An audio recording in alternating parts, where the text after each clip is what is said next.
A cold wind howled outside as David sat slouched on his couch, mindlessly scrolling through his phone. It was just another evening wasted, like countless others before.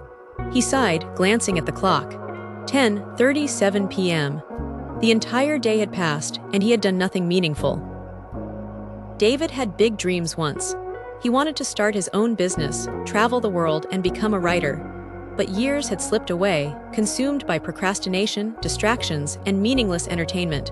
He always convinced himself that he would start tomorrow. But tomorrow never came. One day, while sitting in a park, lost in his thoughts, he saw an old man feeding birds. The man, dressed in a simple yet elegant suit, seemed content. There was something about him that radiated wisdom. David, out of curiosity, walked up and sat next to him.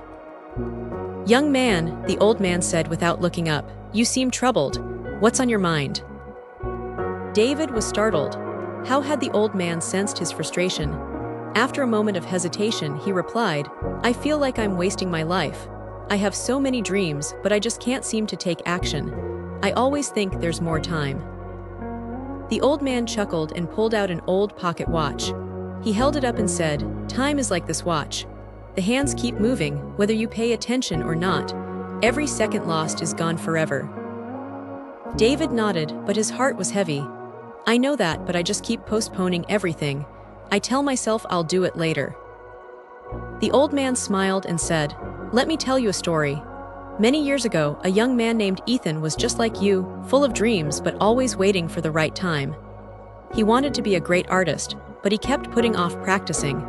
Instead, he spent his days watching others succeed while he sat on the sidelines." David listened intently as the old man continued. One day, Ethan met an old traveler who gave him a magical sand clock. The traveler told him, "Each grain of sand in this clock represents an hour of your life. When the last grain falls, your time is up." Ethan was fascinated but skeptical.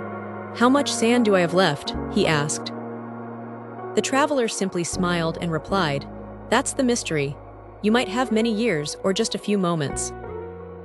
For the first time, Ethan realized that time wasn't unlimited. He rushed home and started painting, determined to create his masterpiece. Years passed, and he became a famous artist, admired by the world. On his deathbed, he held the sand clock and saw that it had only a few grains left. He smiled, knowing he had used his time wisely. The old man looked at David and asked, "What do you think Ethan's greatest gift was?" David hesitated before answering. He realized that time was precious and stopped wasting it. The old man nodded. "Exactly. And you, young man, are holding your own invisible sand clock.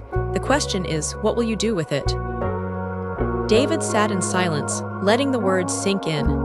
He had been living as if time were infinite, as if he could afford to waste days, weeks, even years. But in reality, every wasted moment was gone forever. That night, he went home and made a decision: no more procrastination. He wrote down his goals and started small. He dedicated an hour each day to writing, another to planning his business, and he cut down on distractions. Days turned into weeks and weeks into months.